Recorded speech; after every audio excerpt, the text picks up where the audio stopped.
welcome back again. I've had a bit of a weird day, but I'll explain that in a minute. Just got stuff ready and it's past 7 o'clock in the evening, which is not how I planned the day to go, but here it is anyway. I made this workout quite a while ago. It should be a lot easier than yesterday's one, which I did complete in the end, I'll have you know. Hence the screenshots at the end of the video on yesterday's episode. But yeah, 3 pyramids, equal sided, ramp up, ramp down, 18 minutes of an easy one, 16 minutes, it should be 16, okay, 15 minutes of a moderate one, and we've got basically 16 minutes of that one, but with a much longer cooldown. The first bit should be easy enough that I'll be able to talk more or less like this and explain what I'm going to talk about in this video. We'll start it anyway. And again, I'm going up outdoors, and by the end of the ride I should be about 3/4 of the way up, I think. But who knows.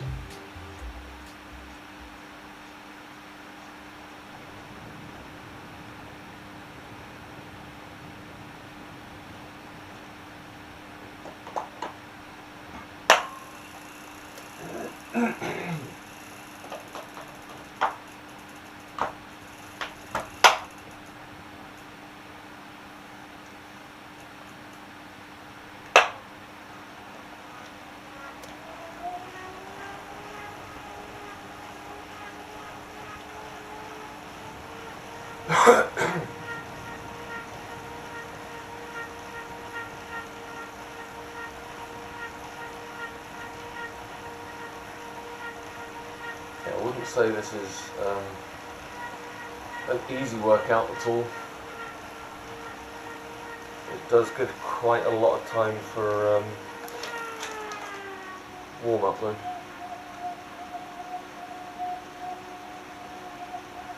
As you can see, what I was talking about yesterday was, or the day before, the volume difference between big ring, if I can,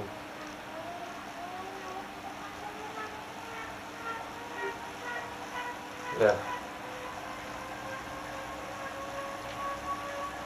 raspy and rattly.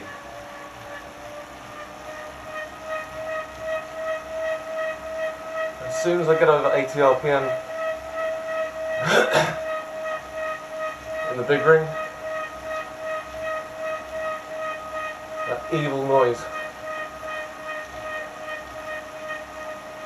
and then compare it to this.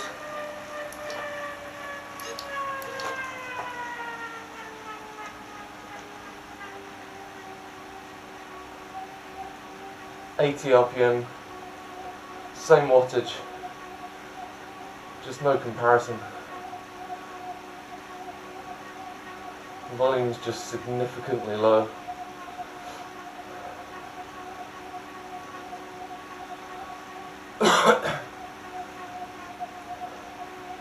Might also notice the 2 dents on the green power output in the bottom left. ERG mode on the kicker really doesn't appreciate gear changes. The 3 little spikes between the dips was shifting in the shifting down the cassette, so obviously struggles with adjusting power. But those 2 dips, it lost almost half its power trying desperately to recalculate what was going on, which is why I use ERG mode most of the time, so I don't have to change gear. I can either spin faster or slower and stick to whatever wattage the workout's giving me. But yeah, today didn't really go to plan. I was trying to work out what to do for the episode, but before that I had about 3 hours of feeling quite hungover. I ended up meeting up with an old friend that I haven't seen for quite a long time.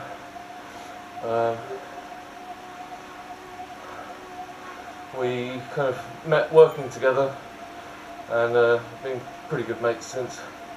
But we met maybe 6 or 7 months after I was given the all clear the last time round, back in the middle of 2015. And he moved to New Zealand back in 2016, I think. Stayed out there for about a year and a half, and he came back beginning of this year, I think. A real life-changing moment related to him was that this time last year, when I was trying to get into a permanent position in any company, I had 2 options. One for a job in West London, and one in a new opening in his company in New Zealand. Now, I say life-changing because I really did scrape through by the skin of my teeth in terms of luck, not taking the job in New Zealand and all of that catastrophically falling through because of their ridiculous recruitment ethics. They practically offered me the job, had a Skype interview, had a second Skype interview, several emails backwards and forwards negotiating pay, kind of financial help for moving there. All the while I had this growing kind of white lump in my throat, which I thought was some sort of infection at the time.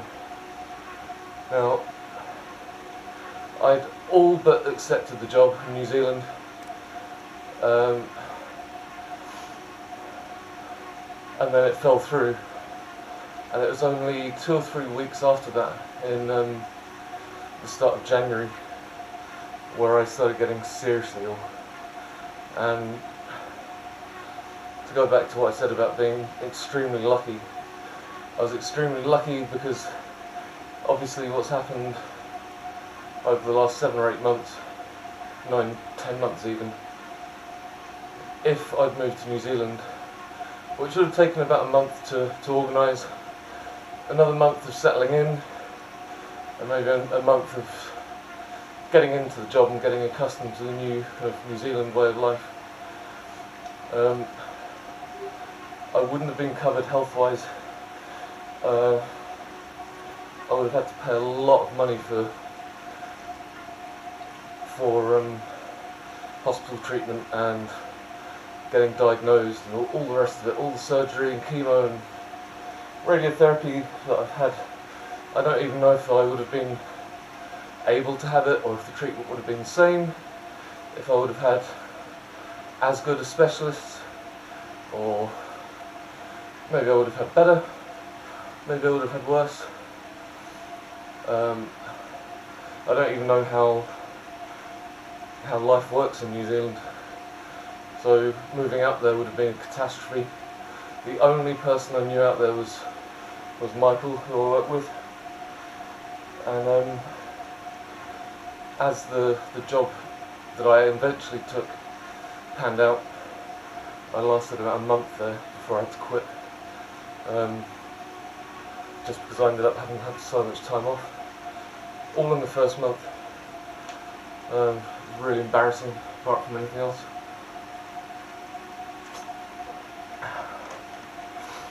But yeah, hangover. We met up last night, went around Farringdon in central London, and 3 beers turned into 6. which is kind of what you'd expect from meeting up with someone for the first time in however many years. Not seen him since at least last year, maybe even earlier. Yeah, I think as he corrected me yesterday, I said, did we meet up last year or was it earlier this year? He said, well, I was in New Zealand last year. You've been ill this year, so it's got to be 2016. Which sounds about right.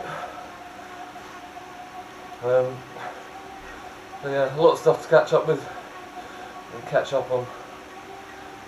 And it didn't get really messy, it's just I can't handle 6 beers. Not anymore. Maybe over the space of a whole day, but we met up at about 6:30 and I was on the wrong train home, eyeing up kebab shops on Google Maps at about 11. So just over a pint an hour, which is not something I can do anymore. Just not. So lesson learned for the time being. But yeah, the day didn't pan out well today, and hangover was only a little part of it.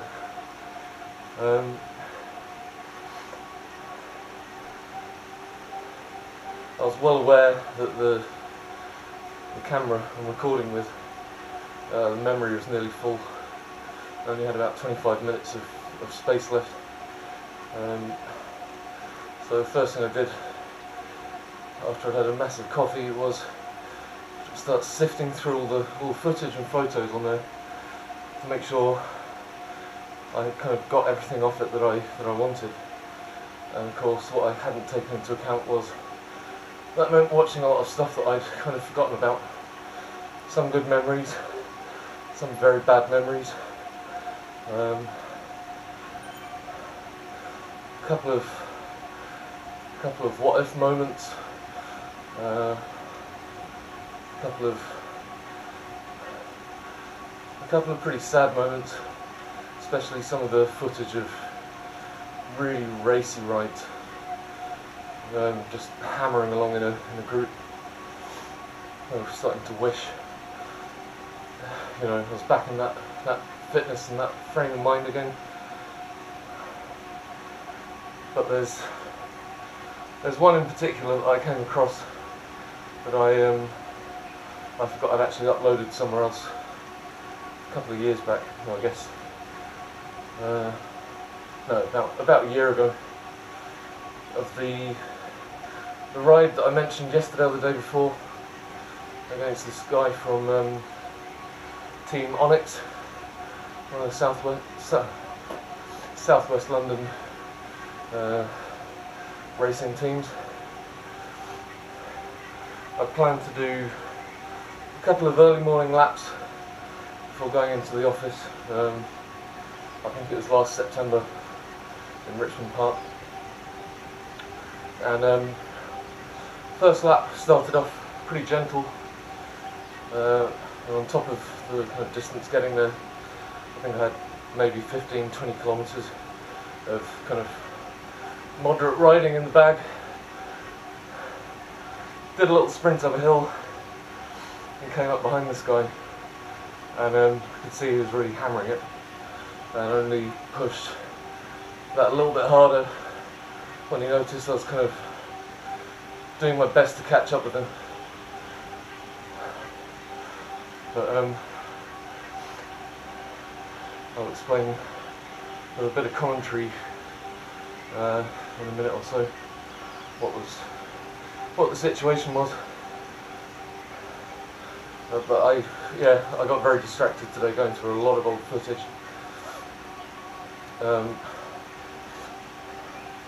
Kind of stuff you really kind of think, was I actually that good? I'm certainly not in that state now. But there's no real regrets. There's no wishing for stuff that's already come and gone. I just got to remind myself the only way I can get back there is going forward. The only way I can go forward is by training harder and keeping on training all the way through the winter until I'm able to start leading rides in the spring. And as soon as this 2 minutes of pain is finished, I'll have the 5 or 6 minutes I need to say what was going on in this footage. But the other thing that distracted me a lot was you go through some of this footage on an old camera. Of course, start wondering, oh, which ride was that on? When was that? What time of year? Who was I riding with? And of course, I ended up going on Strava for the best part of 3 hours, sifting through last year's cycling history. And it's just crazy to think I had over 19,000 kilometers on the clock this time last year. As of this very second, I've got 9,908, 9,912, I think, something like that. So, at least a week on from having my all clear. I should have hit that magical 10,000, which 5 months ago I thought was never going to be possible. I didn't expect to still be able to ride a bike at this point. But let's see what happens. Next year, I think I've put in enough groundwork, enough sweat. I've already been through all the pain. Don't need any more. But as I said yesterday, it's alright if it's self-inflicted. Oh, there we go. That's the end of that ramp up. Only 60 XP. Okay.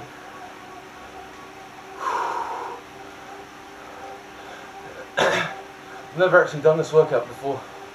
I made it ages ago and never did anything about it, which seems a bit sad. I'm kind of glad I didn't now, because it's a bit savage, especially trying to talk at the same time. Jesus. Got to sweat out that beer somehow though. In fact, this is a hungover fasted ride.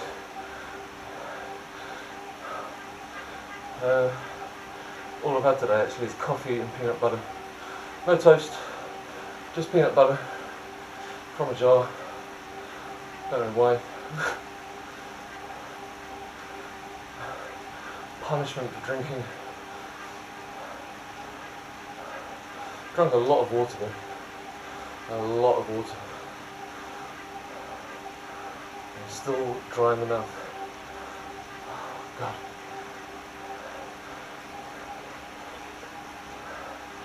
I'll just wait till this goes back down to about 200.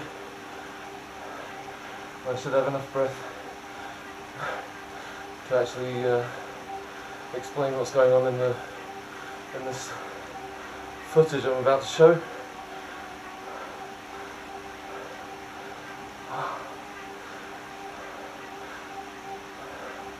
It doesn't get easier, you just get faster. It doesn't get easier, you just go faster. So I've been reminding myself all year.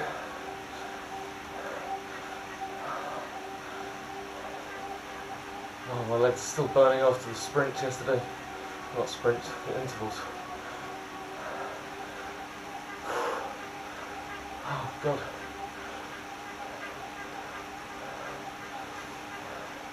Don't think I'd be able to do this at this kind of power output and this amount of climbing outdoors at the moment. Almost 500 feet of climbing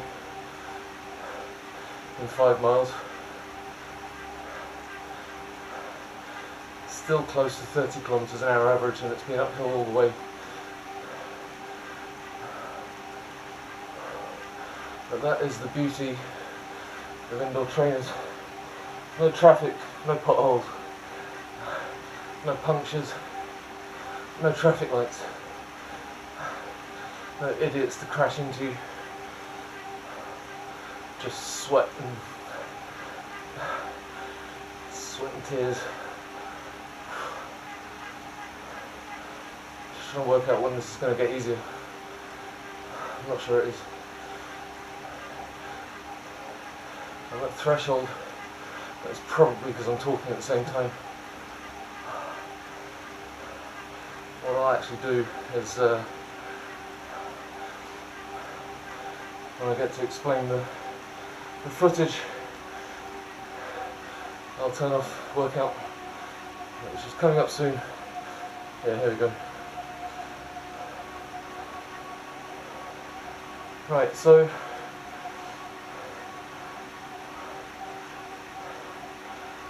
as you'll see, one second.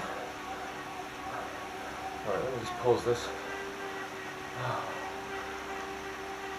It's getting to the top of Sawyers Hill. It's about 7 at this point. Very early, very wet, no wind, but quite crisp, cold air. Actually completely wind neutral, if I remember rightly.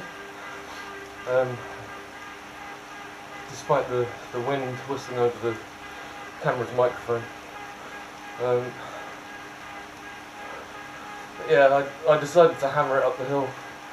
No sprints, no out of the saddle. About 300 average until I got to the top. Had a little breather. Heart rate kind of getting pretty high at this point. And slowed down to the wet corner.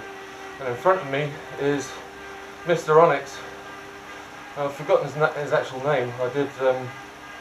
I'll have to look up the ride at some point and have a look on Flyby and see who it was again. But yeah, having to put down like 600 watts to catch up to him. This is the first time I managed to overtake. And the second, just out of shot here, he looked alright. And I saw the look on his face, like, right, it's on. It is time for a little race. And I, relatively speaking, eased off to like 400 watts until, I don't know exactly where this is, down Queen's Road. And he'd managed to overtake me again after about 400 or 500 metres. And just up ahead, at, what is it, 45k an hour, a deer half kind of hesitates by the side of the road and we both almost collide. I can't remember exactly where it is. Here we go. Yeah. I think he thought the deer was going to come out. I couldn't see it because he was in the way, and then made up for a bit of lost time there with putting the hammer down, and he really put it down here, and I had to stick right on his wheel to keep up. There we go, out of the saddle at 500 watts. We're both very similar weights or size at that time, so we're kind of matching each other watt for watt. But I think, yeah, I overtook him until Dark Hill, right on my tail, and seem to remember I tactically cut out a bit of that footage because I burnt myself a little bit too much overtaking him. So we don't get to see the footage of him racing off onto the horizon up the hill. But here we are, just between Dark Hill and Broomfield, I think. Absolutely flat out. No, where is this? Ah, Robin Hood Gate and Roehampton Gate. And I think we might have had a bit of a tailwind here, but then I decided it's time to overtake. Ramped up the power a bit. 350, 300. But I'd had enough of sitting on his wheel at this point. We'd had 6 overtakes between us in half a lap. And I tried out riding him just here, I think. I wanted to see if I could break him 500 550, and from this point onwards I think there's about 2 minutes at 450 average, and at the moment I think I can do 400 for a minute if I'm lucky. But yeah, we were absolutely flying at this point. 41, 42. The lap I did with him was, I think it was about 38, 39 average overall.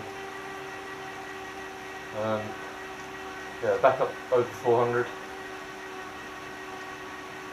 Tried putting down that final bit of power closer to 500 again, and heart rate had dropped a bit, but I think that was the point I realised I was starting to properly tire out.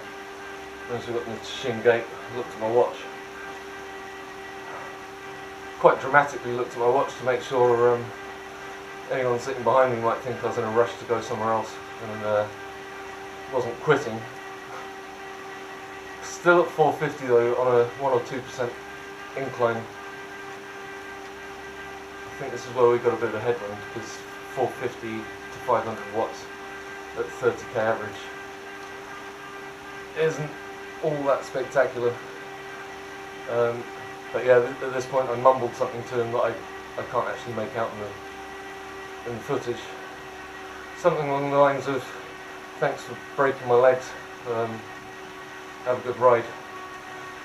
And then yeah, this is about 7:45, 7:30, and it was time for work. But yeah, that's that. And back on with the workout, I guess. But yeah, it's just one of those memories I had from last year that I haven't forgotten, but it was a little bit hazy, and it's quite nice just to refresh my mind on what all the effort gets you, and if you keep on persisting with it, you eventually get a reward, like a bit of footage to look back on like that. I'll just resume the workout now. But yeah, I don't know how long it's going to take me to get back to that kind of level. I don't even know if I'm going to be able to get back to that level after all the treatment I've had. But it's all part of the adventure, I think. Well, not adventure, but this massive learning curve where I really won't know what to expect at all from life, or training, or what I'm capable of. Not for several months anyway.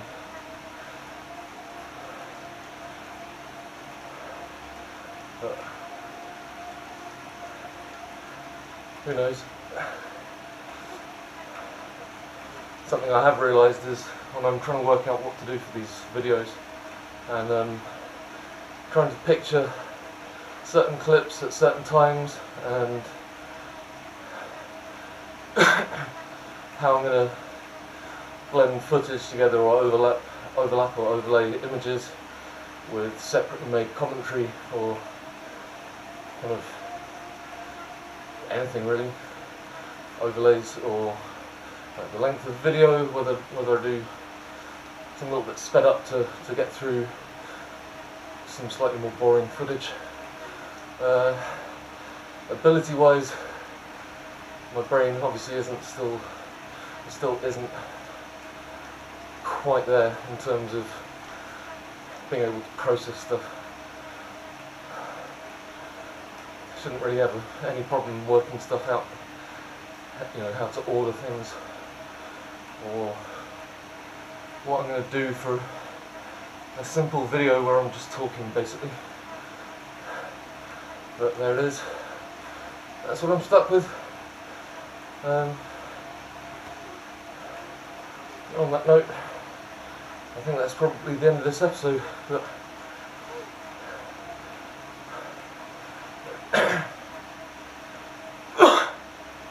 yeah, I'm really croaky today. Really croaky. Maybe a day off tomorrow. on so many different medications. I think I probably need a day where I'm just eating, taking my meds, putting my feet up until the evening, and then off to see some friends again, but no lager this time. Weak ale and an early night, or else I'll punish myself on Zwift yet again. Anyway, thanks for listening and thanks for watching, and I'll hopefully have something back on tomorrow. It'll probably end up not being something Zwift related.